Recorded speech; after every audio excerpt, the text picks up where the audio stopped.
Interstate 55 south of Macomb, Mississippi, and now we're on Mississippi 568 heading west. We're a few miles east of the small town of Gillsburg, Mississippi. We're trying to locate or get as close as we can to the 1977 plane crash of Southern rock band Lynyrd Skynyrd. Now when you see the sign on the left that says Hung Yin Farms, take the next road to the left easily.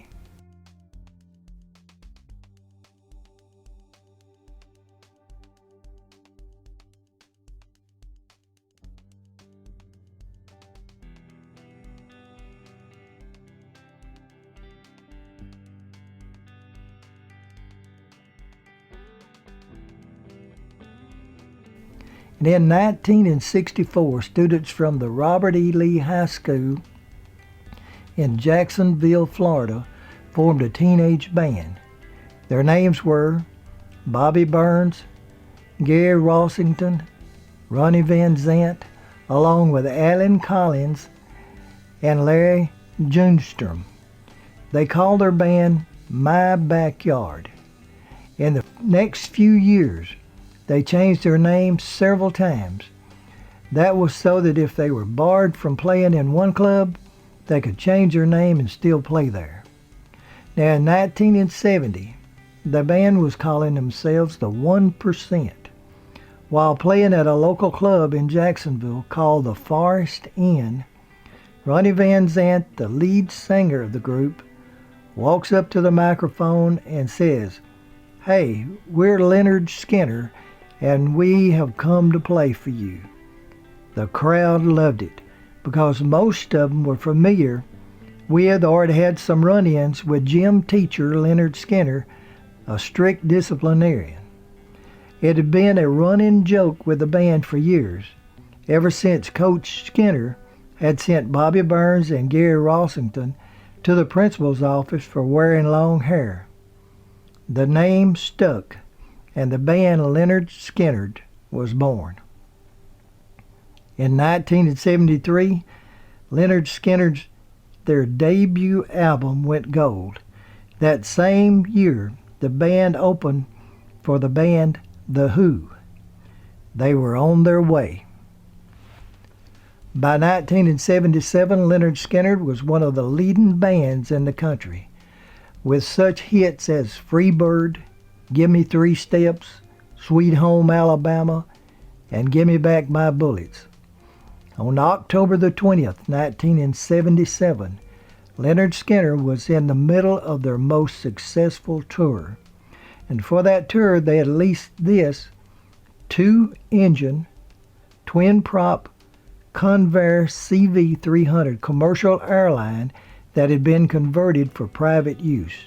Tail number N55VM. This same plane earlier in the year had been looked at by the band Aerosmith. They turned it down on the grounds that the plane was unsafe and that the pilots had been seen drinking during pre-flight. The flight from Miami to Greenville, South Carolina, members of the Skynyrd band spotted intermittent fire coming from one of the engines. Naturally, the band members became alarmed, and when they reached Greenville, they had expected the problem to be took care of. Some say the company that had leased the plane to Skynyrd wanted their own mechanics to fix the engine, and that they would send a mechanic to meet the team in Baton Rouge, their next stop. Little did the band, Lynyrd Skynyrd, know that their performance at the Greenville Memorial Auditorium would be their last performance for over 10 years. When the band members learned that the plane would not be repaired until they reached Baton Rouge, several were reluctant to board. Rumors said that Cassie Gaines threatened to ride with the equipment truck. Others talked of flying commercial. Only the persuasion and encouragement of the band leader, Ronnie Van Zant, did they decide to board the CV300. The Convair N55VM left the Greenville airport for the 670-mile trip to Baton Rouge, with 26 people aboard, 7 band members, 2 pilots, and 20 road crew and backup singers. They left sometime around 5 p.m. It was the 20th of October, 1977. During mid-flight, the group spotted flames coming from one of the engines, the same engine that had flamed on their way from Miami to Greenville. According to drummer Artemus Powell, it was discussed whether to stop in Macomb, Mississippi, and let the engine cool and check fuel. The engine had been running in rich fuel in order to keep it running, which meant that it was using and losing more fuel than usual. The fuel gauge was not working, and it had to be checked with a stick, which the pilots failed to do before leaving Greenville. Unknown to them, they were losing more fuel than they had realized. They were only 60 miles or so from Baton Rouge and only a 10-minute flying time. The fatal decision was made to continue the flight. All at once, both engines began to shut down. They were out of fuel. The emergency call went out, we're out of fuel and trying to return to Macomb. They were all told, we're going to crash. The last minutes were silent. No engine noise. The pilots were trying to make it to an open field. They fell several hundred yards short. Now this ahead of us is the Johnny Moat farm. Now it's the Hung Yin chicken farm. Now right through there on the right, beyond the chicken houses, is where the CV-300 went down, back in those far woods. Now this shows where the crash site is located. It was only a few hundred yards through the swamp to this open field. I'm standing here on Easley Road.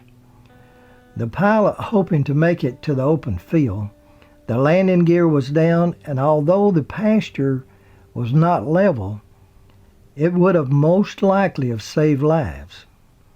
This shows the pasture that they were trying to make it to. I'm still on Easley Road, looking towards the crash site in the far corner of the woods and swamp.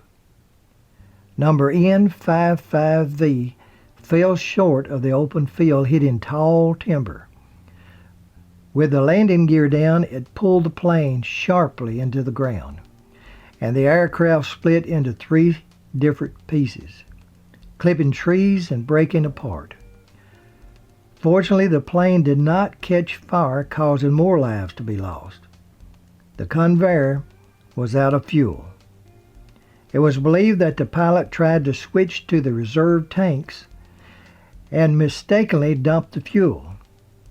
But according to the National Transportation Safety Board, all dumped fuel valves were in the closed position. They basically said that it is likely there was a malfunction of the engine causing both to run out of fuel, and pilots were negligent not checking fuel levels before they left Greenville. Now this is a picture of the 7 band members in 1977. All were on board the N55VM when it crashed. Standing is Alan Collins, guitarist. Steve Gaines, guitarist and vocalist. Gary Rossington, guitarist. Artemus Powell, drummer. And seated is Billy Powell, keyboardist and pianist. Ronnie Van Zant, leader and lead vocalist. And Leon Wilson, bass. There were 6 fatalities. Ronnie Van Zant, lead singer, songwriter, and Lynyrd Skynyrd, founder. He was 29 years old. Steve Gaines, guitarist and vocalist. He was 28. Cassie Gaines, vocalist and sister of Steve. She was 29. Dean Kilpatrick, assistant road manager, age 28. Pilot Walter W. McCary, age 34, and co-pilot William J. Gray, Jr., age 32. The surviving band members was Alan Collins, 2 cracked vertebrae in the neck, arm almost amputated. Gary Rossington, both arms broke, left leg and pelvis broke, puncture wounds in the stomach and liver. Leon Wilson, bad cut on arm, punctured lungs, lost most of his teeth. Billy Powell, broke nose to the side of his face, cuts and lacerations. Artemus Powell, several broke ribs, contusions. Leslie Hawkins, backup vocalist, concussion. Broken neck, several facial lacerations. Now there were 3 backup vocalists, Cassie Gaines, Leslie Hawkins, and JoJo Billingsley, who was not on the plane because she was homesick. There were 14 others on the flight. Crew members, lighting technicians, and sound engineers. All were hurt, some seriously. Artemus Powell, Mark Frank, and Kenneth Peden crawled from the wreckage and made it through the swamps trying to find help. They finally located a local farmer by the name of Johnny Moat. In 2006, Gary Rossington, Billy Powell, and Artemus Powell, Ed King, and Bob Burns were all inducted into the Rock and Roll Hall of Fame. Through the years, the band Lynyrd Skynyrd has changed over 20 times. The only original band member still with Lynyrd Skynyrd is Gary Rossington.